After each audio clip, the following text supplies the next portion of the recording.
It's pretty much a hand jam photocopy. This is a photocopy of the actual.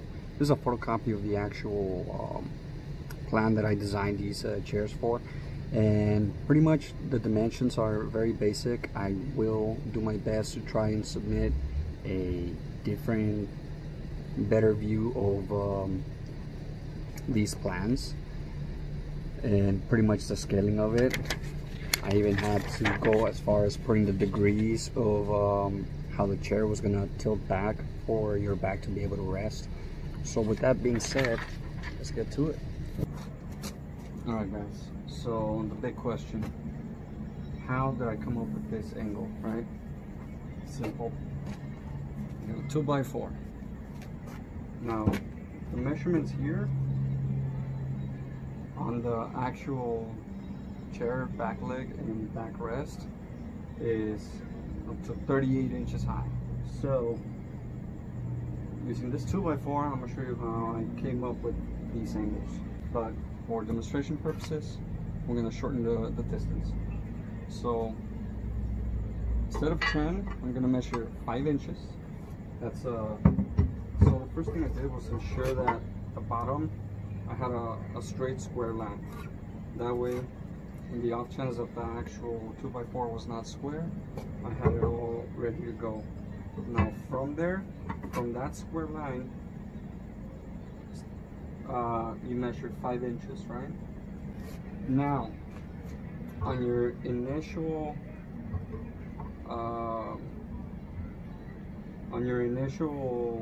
square line, what you also want to do is measure your 2-inch mark from where you started. Okay? Now from that, once you have that set up, we're going to run a straight line from your 2-inch line. We're going to run a straight line from your 2-inch line to the very outmost portion of your 2x4. And from this corner, we're going to measure 2 inches from here. So that in reality ends up giving you 2 inches straight up. Once you have both 2-inch lines, both on your square line and on your 5-inch line, you go ahead and start your lining, your 2-inch line.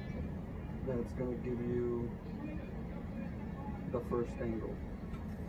2 inches from your square line, 2 inches on the measuring from the opposite end from on your 5-inch line. So 2 inches this way, 2 inches that way. Square line, 5-inch line. Okay? And now you just identify what it is that you're gonna end up cutting off with some squiggly lines, right? Now, from there, we're gonna rise another 5 inches, right? Now what you want to do, here's the tricky part. Your 2-inch line here now needs to go 2 inches straight up, right? All the way to your 10-inch line. We're going to call this portion the belly. Now we're definitely going to be cutting these two portions, right? So you see how it's already curving? Using a straight edge off of your 2-inch line from the belly towards the inner part of the 2x4, you want to line it up so that it matches to your upper corner, right? Right around there. Once you have that set, go ahead and make your lines. That way you don't lose your actual pattern flow. Now from that upper corner, measure 2 inches in. We're going to do the exact same thing that we did here, but 2 inches this way, all the way down to the belly. So pretty much you're measuring from here to here. Got it? See that angle? It almost mimics this one. And again, just identify your actual cutoff area. And here you have it. You have your 5-inch line, your belly, and your other angle going all the way up to the top. that's how I determined this measurement off of a 38-foot height. But I went 10 inches, 10 inches, and the remainder, pretty much, we have our pieces cut already, which we have our 4 seat braces. We have our 2 front legs. And we have our pre-shaped back legs and back post of the chair. Now all we need to do is actually cut the 2 front legs to 2 inches each, and from there we're gonna also cut the seat braces to 2 inches each, giving us a total of 4. And with that, we should also be able to pretty much start putting dowel holes in here and start connecting everything together.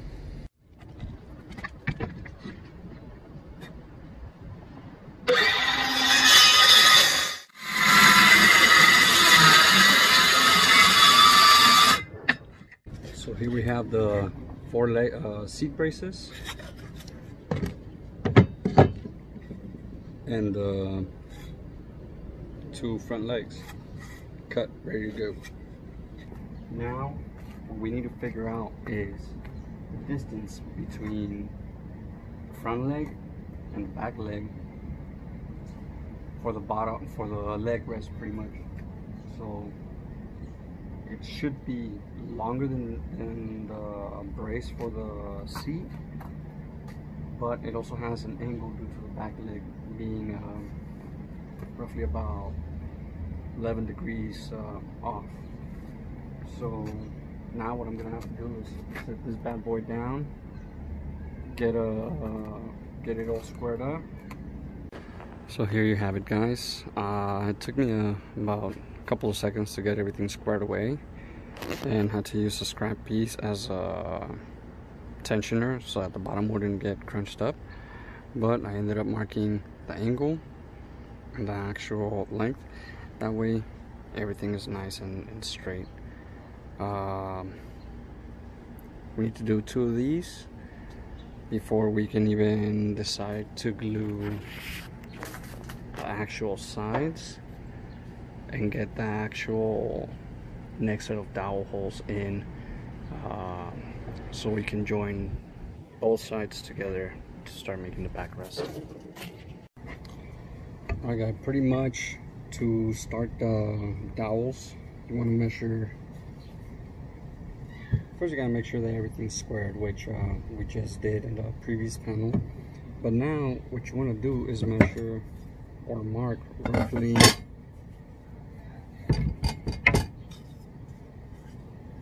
what you want to do is set your marks. This actually measures 1/16 less of 2 inches, so we're gonna put the cuts at roughly 9/16 or 5/8, right in between that area. My dowel jig that I have, this little rusted one, got a bit ruined this rainy season. My shed is not the best. It was one of my very first big projects that I decided to knock out so I can put all my tools away. I'll show you guys later on in another video how it looks like. But this little dowel kit, which is pretty much found at Home Depot in the worst area, is self-adjusting to, as far as going all the way up to 3/4 deep. But you know, for this 1x, you just use this little bad boy. Now once you've transferred your measurements here and made the on the seat braces, you want to actually get your backrest and your front legs and pretty much mark them roughly in the center area. Now with that, what you are looking for is the exact same measurements or gap that is pretty much, they should both be matching pretty much. And from there, since a 2x4 is not really a 2x4, is a 1.5 by 3.5, all you want to do is just measure the halfway point of 1.5 inch, giving you 3/4. You do your dowels and you're good to go. This is pretty much the wood, pretty much ready, sanded off and ready to start putting in some dowel holes. Again, what you want to do is at least set 2 dowels here, 2 dowels there. And pretty much you want them to be sturdy and strong. So I don't know how heavy your family is or how well fed they like to be, but this thing's gotta withstand at least a Spartan, at least 300 pounds. Alright, once everything's cut and angled, you want to apply some glue, carpenter's glue, inside the dowel holes on both pieces. Make sure you preset them on the table in the pattern that they're gonna go. Make sure you tack which ones are which. Once you have the glue ready to go, you want to start assembling the pieces, dowel to dowel hole, along with the dowel, front to front, back to back. Everything's set. And now for the seat braces, there was a small lip that my saw could not get to, so let's try to use a planer, see if we can get rid of this. I'm not a pro at it, but we're gonna learn. I'm not a pro at it, but we're gonna learn together. Okay? Let's give it a whirl.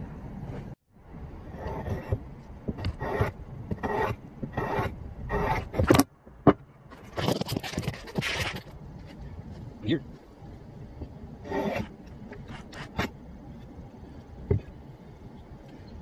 There you have it, pretty much. Cool. See if we can mimic this one too.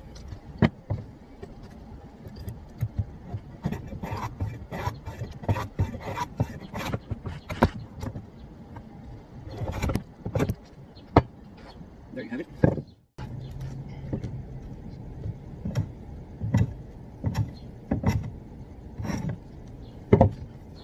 Just like that, there was none. Boom. Alright guys, remember those scrap pieces that we got that were from the seat stretchers? These are gonna be the back supports. So the 1x4s that I had, I marked them down, I set them down, I put exactly where each one needs to go, made 2 of them. These are gonna end up sandwiching those 3 pieces all in one go, so that once all these 5 pieces are secured, we just go ahead and mount it up to the actual back piece.